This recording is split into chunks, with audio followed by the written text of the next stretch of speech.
Herbal Jews Saval یار پیا بن چکا ہے بہت ہی زیادہ انٹرسٹنگ۔ اس میں ہمیں دکھایا جائے گا کہ پیا جو ہوتی ہے وہ آریار کو دیکھ کر بہت زیادہ حیران ہو جاتی ہے۔ اس بار آریار جو ہوتا ہے وہ کہتا ہے کہ تم آ نہیں رہی تھی یونیورسٹی، اس وجہ سے میں آ گیا، اور میں نے کہا میں انکل کا بھی حال پوچھ رہا ہوں کہ وہ کیسے ہیں۔ اس بار جو ہوتی ہے پیا وہ کہتی ہے ٹھیک ہے میں ان کو بتا دوں گی تم آئے تھے، اور میں ان کو جو ہے ان کی طبیعت کا بھی پوچھ کے تمہیں بتا دوں گی، اور وہ ویسے اب ٹھیک ہے۔ اس پر وہ بگے بھی پکڑ لیتی ہے اور وہ ان لوگوں کو اندر نہیں آنے دیتی، لیکن اس پر لبنہ جو ہوتی ہے وہ کہتی ہے کہ اندر تو آنے تو یار کیا ہو گیا ہے، کیا فیس ٹو فیس پوچھ نہیں سکتے ہم لوگ انکل کا حال۔ اس پر جو ہوتی ہے لبنہ وہ اس کو اندر تو آنے دیتی ہے، اور جیسے ہی اندر آنے دیتی ہے تو وہ بہت زیادہ ڈر جاتی ہے۔ اس پر آریار جو ہوتا ہے اس کے والد کے روم میں جا کے بیٹھ جاتے ہیں۔ اس پر اس کے والد کو بہت غصہ آتا ہے کہ یہ میری بیٹی کا لڑکا دوست ہے۔ اس پر وہ کہتے ہیں اس کے بارے میں پوچھتے ہیں اور اس کے والد کے بارے میں پوچھتے ہیں۔ اس پر جو ہوتی ہے پیا وہ بہت زیادہ حیران ہوتے ہیں اور بہت زیادہ اپنی آنکھیں جو ہیں وہ نیچے کر کے بیٹھی ہوتی ہیں۔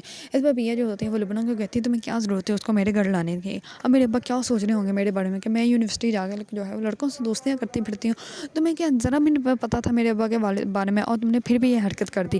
اس پر وہ کہتی ہے کہ یار اچھا ہو گیا نا، اب میں کیا کروں۔ اس پر جو ہوتی ہے پیا وہ کہتی ہے کہ اب جو بھی کریں گے ابا ہی کریں گے، اب جا کے بیٹھتے ہیں دیکھتے ہیں کیا ہوتا ہے۔ اس پر جو ہوتا ہے آریار وہ سب کچھ بتاتا ہے۔ اس کے بعد آریار جو ہوتا ہے وہ لبنہ کے ساتھ واپس چلا جاتا ہے، اور پیا کے والدہ جو ہوتی ہے وہ سلیم سے کہتی ہیں کہ آپ کو کیا ضرورت تھی اتنے کوشچن پوچھنے کی، دوست ہی تو تھا۔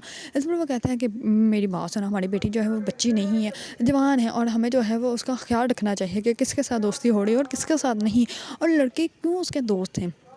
دوسری طرف لبنہ کے ساتھ جو ہوتا ہے وہ آریار یونیورسٹی واپس جانے کے لیے اسی رشکے میں بیٹھا ہوتا ہے، اور واپس جانے کے لیے نکلے ہوتے ہیں تو راستے میں ہی وہاں پہ اسٹاپ آ جاتا ہے، تو وہیں پہ جو ہوتے ہیں آریار کے والد وہ ان کی بھی گاڑی آ جاتی ہے۔ اس وقت جیسے ہی وہ ان کو دیکھتے ہیں تو وہ اپنے بیٹے کو دیکھ کے جو ہے وہ اپنی گاڑی کا شیشہ نیچے کر لیتے ہیں، اور وہ اپنے بیٹے کو جو ہے بہت زیادہ توجہ سے دیکھتے ہیں۔ اس پر آریار جو ہوتا ہے وہ خاموش ہی رہتا ہے، وہ اپنے والد کو کچھ بھی نہیں بتاتا۔ اس پر اس کے والد جو ہوتے ہیں اس کو کہتے ہیں کہ بیٹا آج کے بعد تم نے ایسا نہیں جانا، جب ہم نے تمہارے لیے سیکورٹی رکھی ہے تو تمہیں سیکورٹی ساتھ لے کر ہی کہیں بھی جانا ہوگا، تو ان کو ساتھ لے کے جانا ہے، ویسے تم کہیں بھی نہیں جا سکتے۔ دوسری طرف جو ہوتا ہے ساول وہ آتا ہے سیٹھ کے پاس، اور سیٹھ کے پاس آ کر کہتا ہے کہ آپ کو جو ہے وہ زمین کو چھوڑ دینا چاہیے، وہ زمین میرے کسی عزیز کی ہے، اسی وجہ سے میں نہیں چاہتا کہ ان لوگوں کو تکلیف پہنچائی جائے۔ اس پر جو ہوتا ہے سیٹھ وہ کہتا ہے ٹھیک ہے میں بات کر کے تمہیں بتاؤں گا۔ دوسری طرف وکیل جو ہوتا ہے وہ آتا ہے اس کے پاس، اور وہ کہتا ہے کہ تم نے مجھے پہلے تو نہیں بتایا کہ سلیم تمہارے کوئی رشتے میں لگتے ہیں۔ اس پر وہ کہتا ہے کہ میں اب نہیں چاہتا کہ ان کو کوئی تکلیف پہنچائی جائے۔ اس پر جو ہوتا ہے وکیل وہ خاموش ہو جاتا ہے، اور ساول جو ہوتا ہے وہ پیا کے بارے میں بہت زیادہ سوچ رہا ہوتا ہے، کیونکہ وہ کہیں نہ کہیں پیا سے محبت کرنا سٹارٹ ہو چکا ہے۔ اگر آپ لوگوں کو ڈرامہ ساول یار پیا پسند ہے اور اس کے بارے میں نیو اپڈیٹ جاننا چاہتے ہیں تو میرے چینل کو لائک کمنٹ اینڈ سبسکرائب کرنا مت بھولیے گا۔